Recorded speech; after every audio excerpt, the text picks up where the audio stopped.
You are not weak for craving a drink. You are a construction site that's been running on emergency shifts for years. And the moment the last truck of alcohol leaves, your real crew finally clocks in. That's what quitting alcohol actually is. Not willpower, not punishment, a changeover. For years, your body has been forced to run one emergency crew, over and over. The cleanup crew. Every drink is a spill, and your liver, brain, and heart drop whatever they're doing to go mop it up. Nothing else gets built. Nothing else gets repaired. The site just survives. The moment alcohol stops arriving, the emergency crew gets sent home, and the real construction crew, the one that's been waiting for years, finally picks up their tools. This is the story of what they build, hour by hour, month by month. Hour 1. The last spill is still being cleaned up. Your liver is working through the alcohol already in your blood, at a steady, fixed pace. It can't hurry, no matter how much is waiting. But underneath, something has already shifted. The site foreman, your brain, has stopped bracing for the next truck. You aren't broken during this hour. You are a site quietly preparing for its first shift in years, where nothing new gets spilled. Day 1. The blood alcohol clock hits 0. The cleanup crew stands down completely, and for the first time in a long time, your liver isn't cleaning. It's building. Blood sugar regulation, nutrient processing, waste removal, all the jobs it had to drop back on the schedule. But standing down an emergency crew isn't gentle. Your nervous system had adjusted to alcohol's presence, tuning itself louder to compensate. Now that the volume is gone, the loudness isn't. Anxiety, restlessness, shaking, sweating. This is the site adjusting to silence, not falling apart. For heavy, long-term drinkers, this shift can be severe enough to cause seizures or a dangerous condition called delirium tremens. This isn't a willpower problem. It's a medical one.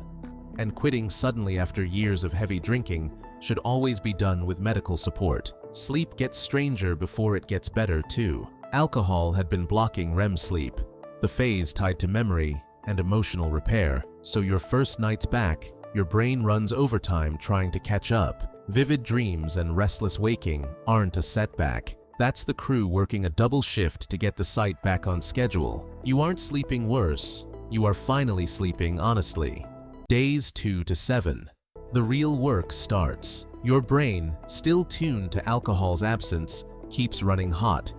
Irritability, a racing heart, trouble focusing. For people with serious dependence, this is when withdrawal symptoms usually peak, which is exactly why medical supervision matters here, not bravado. But day by day, the site quiets down. The chemicals responsible for alertness and the chemicals responsible for calm start negotiating again instead of fighting. Your sleep architecture keeps rebuilding. Restless at first, then deeper, then finally restorative. Hydration comes back online. Alcohol had been quietly draining your body's water and minerals every single day.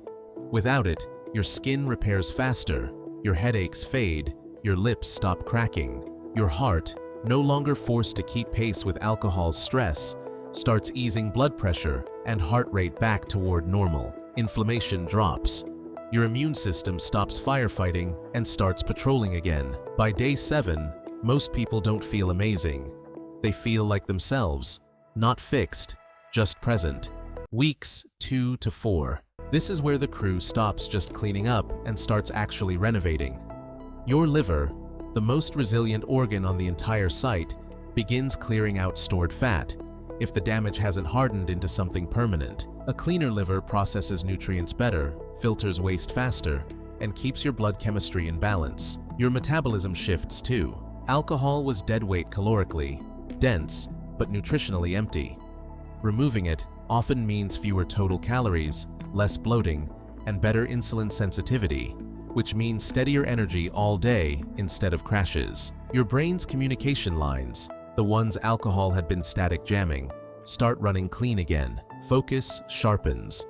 Memory gets less slippery. And your reward system, instead of depending on a drink to feel good, starts producing its own baseline of satisfaction again. You aren't chasing a feeling anymore. You are producing it.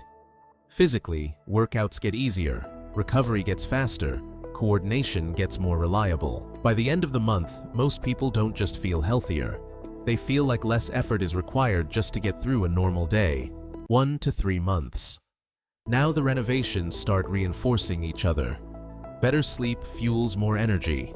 More energy fuels movement.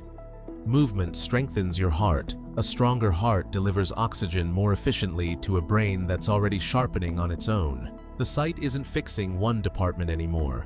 It's running as one system. If your liver had fat buildup from alcohol, months of abstinence can meaningfully reverse it. But if that damage has already hardened into cirrhosis, permanent scarring, no amount of renovation reopens that wing. This is why the earlier you stop, the more of the building is still salvageable. Your gut lining heals, easing reflux and improving nutrient absorption. Your immune cells, no longer working around alcohol's interference, respond faster and more effectively to threats. By 3 months, no single organ deserves the credit.